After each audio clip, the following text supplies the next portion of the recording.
এই মুহূর্তে যেটা সবচেয়ে বড় বিষয় সেটা হচ্ছে আপনার যিনি প্রতিদ্বন্দ্বী তিনিও আপনার সহকর্মী ছিলেন একসময়। আপনারা 2004 সালে একসাথে এক সিনেমা করেছেন, সেই সিনেমায় আপনারা সহকর্মী হিসাবে যেমন ছিলেন এবং আপনাদের সঙ্গে সম্পর্ক অত্যন্ত ভালো, যেমনটা আপনি দাবি করে থাকেন। তো সেই জায়গায় দাঁড়িয়ে একসময় সহকর্মী, আজকে লড়াইয়ের ময়দানে, ভোটের ময়দানে কোথাও সমস্যা হবে না? মনে হয় না হবে, অ্যাটলিস্ট আমার তরফ থেকে তো হবে না।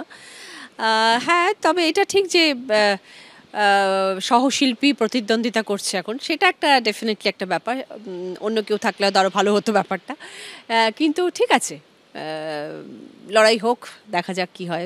লকেট চট্টোপাধ্যায় ইতিমধ্যে সাংসদ, তার রাজনৈতিক অভিজ্ঞতা হয়ে গিয়েছে, সেই জায়গায় কোথাও কি প্রতিদ্বন্দ্বী হিসাবে একটু হেভিওয়েট প্রতিদ্বন্দ্বী হয়ে গেল? হ্যাঁ, হেভিওয়েট তো ডেফিনেটলি, আমার থেকে অনেক সিনিয়র রাজনীতিতে, সে কথা বলতে জানে, সে রাজনীতি বোঝে অনেক বেশি আমার থেকে ভালো।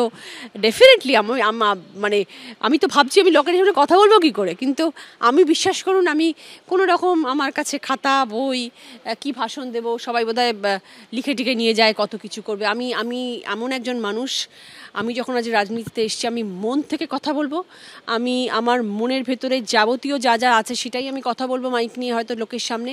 আপনার এই যে হুগলির লোকসভা কেন্দ্র, মানুষকে কি বার্তা দেবেন হুগলির মানুষকে, এবং জয়ের বিষয়ে কতটা আত্মবিশ্বাসী? দেখুন, জয়ের বিষয়ে আত্মবিশ্বাসী কতটা সেটা এক্ষুনি বলতে পারবো না। এই জন্য বলতে পারবো না কারণ আমি তো সবে এখন কাজে নামবো।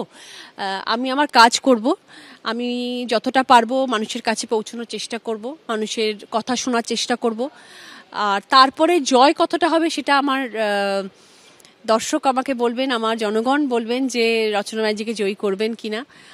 আমি আমার তরফ থেকে আশাবাদী ডেফিনেটলি যে মানুষ আমাকে ভালোবাসবেন, আমাকে পাশে রাখার চেষ্টা করবেন, যাতে আগামী দিনে আমি হুগলির বুকেই থাকতে পারি এবং আমার অ্যাড্রেস যেন আমার এই আরবানা হয়, আর দ্বিতীয় অ্যাড্রেস যেন আমার হুগলি হয়। কোনো অভিনেত্রীদের লড়াই এটা নয়, এটা হচ্ছে মোদিজির ভোট। প্রধানমন্ত্রী মোদিজি, তৃতীয়বারের জন্য মোদিজি প্রধানমন্ত্রীই হবে। মমতা ব্যানার্জি 42টা আসন নিয়ে কখনো প্রধানমন্ত্রী হতেও পারবে না। আর এবারে উনি জানেন, উনি খার্গে কী সব নাম টাম উনি বলেছিলেন, নিজের নামও করেননি, জানে হতে পারে না। 42টা আসন নিয়ে কেউ প্রধানমন্ত্রী হতে পারে না। সুতরাং এটা মোদিজির ভোট।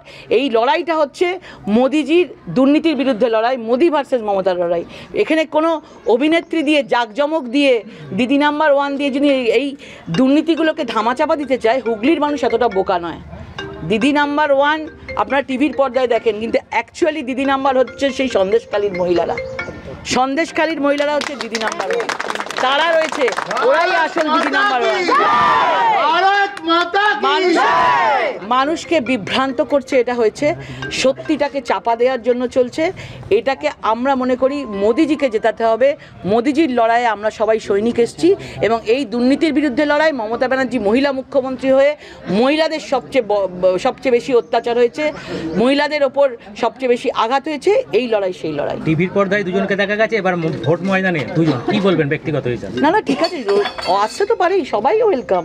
এটা ডেমোক্রেটিক দেশ রয়েছে আমাদের কাছে, যে কোনো লোক, আজকে কত লোক প্রার্থী হয়েছে, সবাইকে ওয়েলকাম জানাই। আমি নয় অন্য জগতে আর 10 বছর হলো চলে এসেছি, রাজনৈতিক ক্ষেত্রে চলে এসেছি, সব কিছু ত্যাগ করে মানুষের কাজে চলে এসেছি।